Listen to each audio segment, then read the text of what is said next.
ఒక ట్రైన్ లో ప్రయాణం చేస్తున్నప్పుడు పక్క సీట్ లో ఎవరో ఒకరు కూర్చుంటారు. వాళ్లతో మాట్లాడతాం, నవ్వుతాం, కొంత దూరం సరదాగా వెళ్తాం. కానీ వాళ్ళ స్టేషన్ రాగానే వాళ్ళు దిగిపోతారు. అప్పుడు మనం ట్రైన్ ఆపమని ఏడవం కదా, వాళ్ళు వెళ్లిపోయారని మన జర్నీని మధ్యలో ఆపేయం కదవుతారు. కానీ వాళ్ళ అవసరం తీరగానే లేదా వాళ్ళకి ఇంకొందరు కొత్త వాళ్ళు దొరకగానే వాళ్ళు నిన్ను ప్యాసింజర్స్ మాత్రమే అని నువ్వు అర్థం చేసుకోవాలి.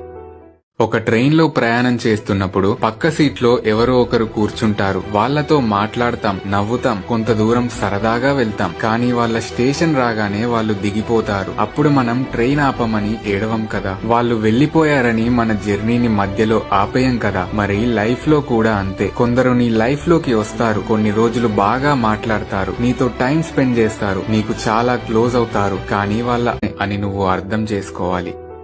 ఒక ట్రైన్ లో ప్రయాణం చేస్తున్నప్పుడు పక్క సీట్ ట్రైన్ ఆపమని ఏడవం కదా, వాళ్ళు వెళ్లిపోయారని మన తప్పు కాదు, వాళ్ళు నీ లైఫ్ లో ఒక టెంపరరీ ప్యాసింజర్స్ మాత్రమే అని నువ్వు అర్థం చేసుకోవాలి.